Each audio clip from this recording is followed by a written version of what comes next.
Memories Unleashed, written and read by Mike Hayes.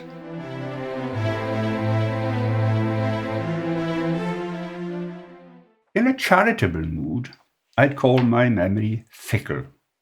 It's a slippery slope from that. Why can't I remember where I'd left my car keys, or the time I'd agreed to meet the wife for lunch, and where? Yet I can recall life-changing events from decades ago. Why do some things get locked in my brain without my knowing, and just need a simple trigger to bring them alive again? Not always pleasant things either. Why do I waste brain space on unpleasant things? Best forgotten. For me, there's a certain irony about remembering my teacher's exhortations to always ask where, when, how, and why when explaining things. It just doesn't apply to my memory. Some things stick, and I don't know where or why, etc. At other times, it's like it never happened, but should have. You may well ask, what's brought all this up then? And you'd be justified. I'll tell you, it's to do with something that happened to me last week about something that happened to me 3 decades ago. I'll start at the beginning.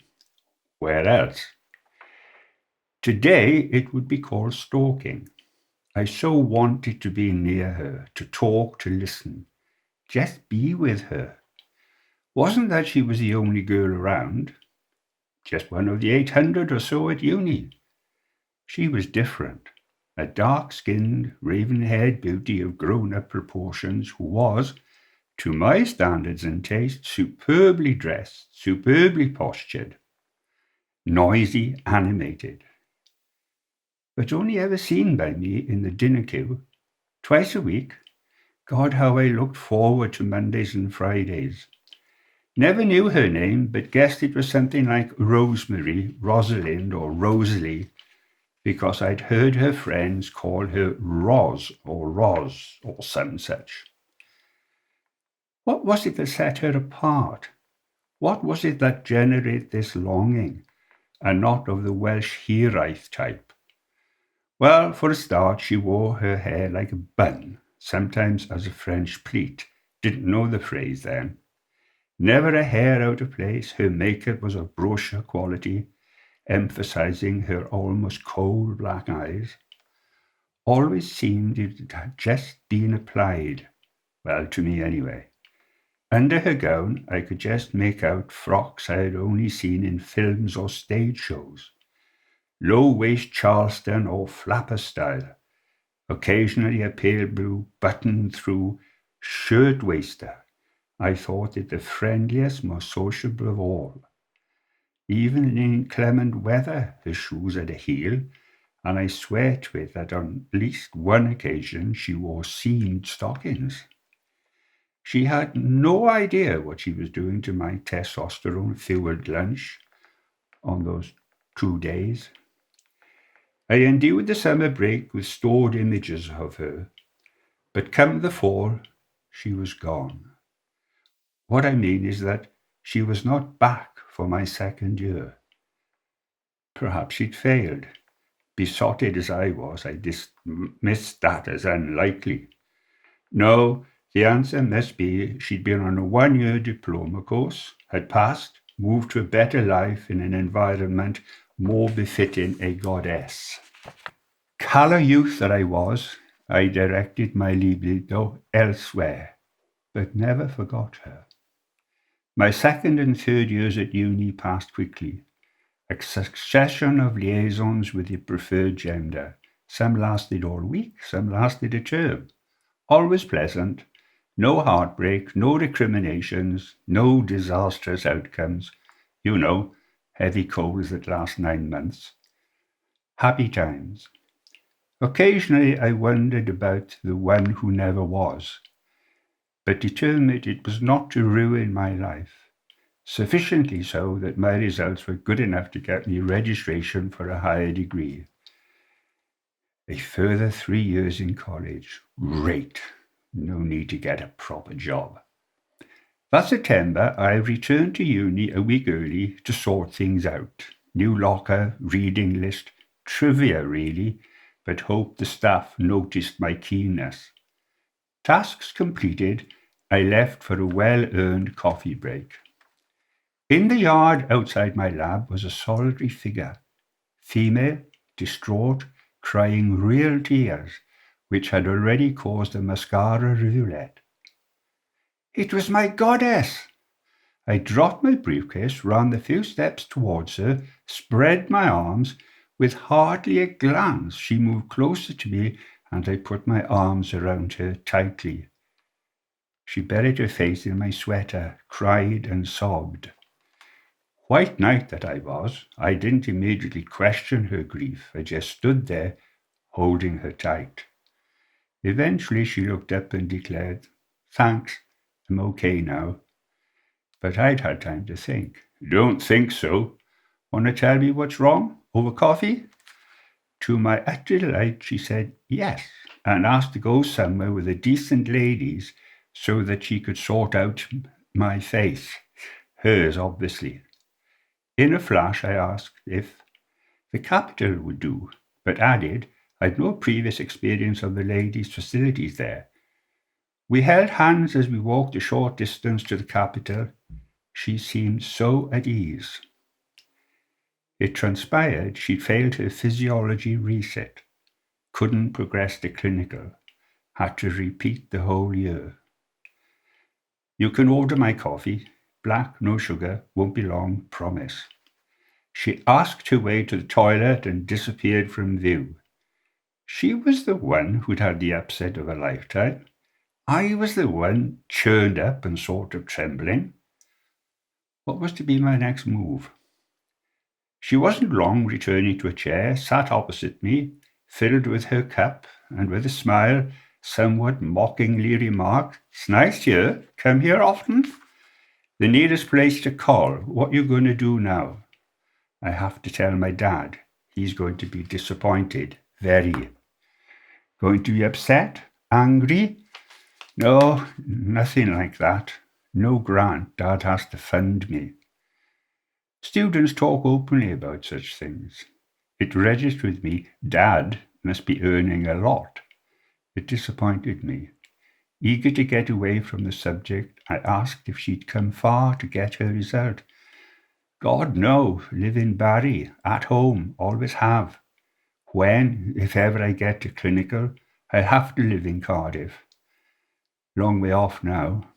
"Stay positive. How are you going to break the news?" "He's probably guessed because I haven't rung him." "What's his job?" "Borough surveyor." I had my cup to my lips, so couldn't reply even if I'd thought of one. As if on cue, my table mate finished her drink, mopped her lips, my God, why hadn't I noticed them before, and announced she was going to catch the 12:05 train home and get it over with. "Shall I walk you to the station?" "Bloody rude of you not to," but she smiled as she said it. Didn't hold hands this time. She was her own person again. When I said, "See you next week when term starts," more as a statement than a question, she replied quickly with information that there were lots of lovely walks from her house and suggested I come to Barry that evening after tea and go walk about together.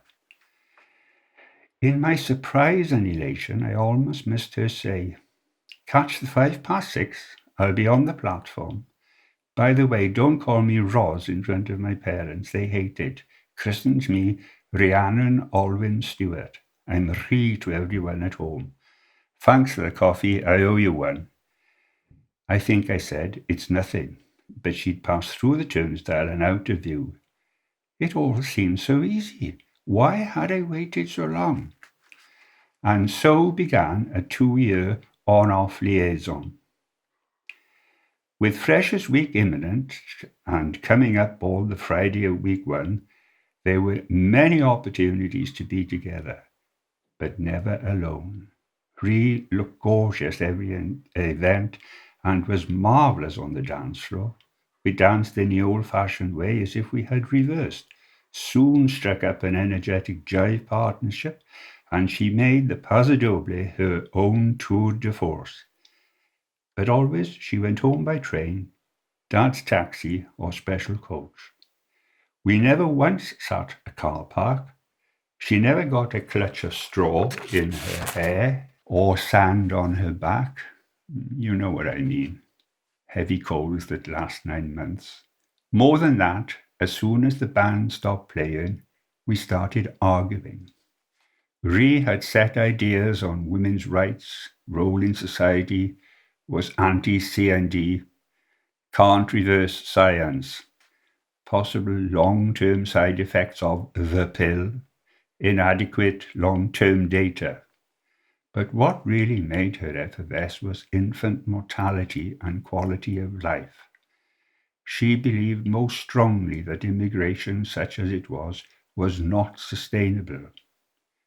Only time would prove her right or wrong.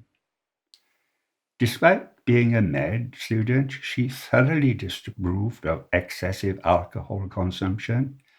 Cynically, I sometimes thought that that was cost-related or another downside of living at home. Occasionally, she puffed her way through a menthol-tipped cigarette, but that too was for effect. All too often, we walked through her train barely talking. Each new day was a new beginning, but it was increasingly obvious to me that Ree and I were destined to a pathway that would never be convergent, barely even parallel. After 15 months, Ree left home to live in near the CRI.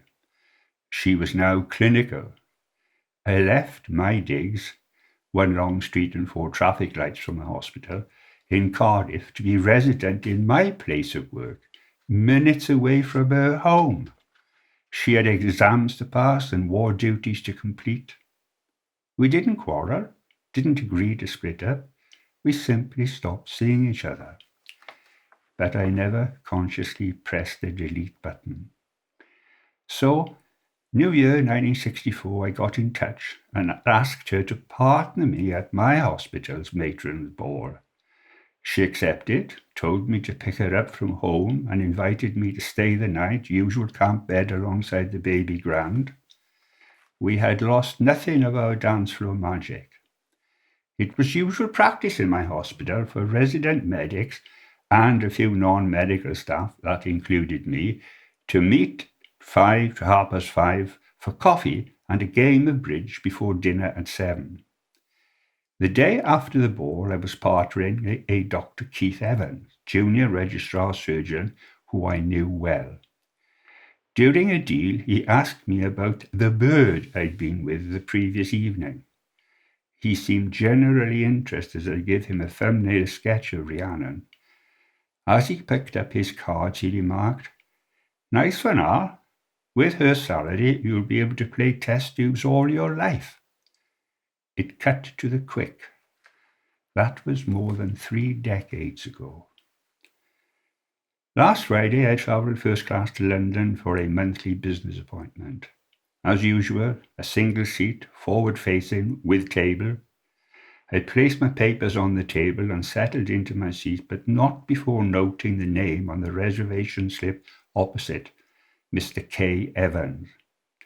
I suppose I was still daydreaming when, at Cardiff Central, my fellow traveller greeted me with a familiar "good morning," like some people do. God, I winced at talker. But in fairness, after removing his jacket, he settled and was soon engaged in the week's BMJ. We sat in silence the whole journey, but I did notice him retrieve a biro from his jacket and scribble something in the margin. I knew, from his reservation tab, he was getting off at Reading. Before he left his seat, he pushed the BMJ towards me, saying, "Bye then, thought you might be interested." The scribble was alongside an obituary. Rhiannon Olwyn Stewart Evans, former consultant paediatrician, Torcliffe Hospital, qualified Welsh National School of Medicine 1965, MRCP 1971, Day, 3rd of January 2019. Rhiannon Olwyn Stewart Evans rose to her friends and colleagues was. To myself I hissed, bastard, he'd married her. The journey of Bridgend to Reading I could cope with. Takes me that long to read my notes. I hate the bit Reading to Paddington, the stop-start when the lights are against us, the jolting carriage bounce when changing tracks. Above all, the drabness, the mess, the architectural blight. But I cannot remember anything of that Friday's Reading to Paddington bit. So engrossed was I couldn't work out why people were standing when all the seats were empty, and people were walking past my window. I really could not remember a thing or reason things out. Seems I can't memorize when remembering. Perhaps in another 30 years it'll all come back to me. Who knows?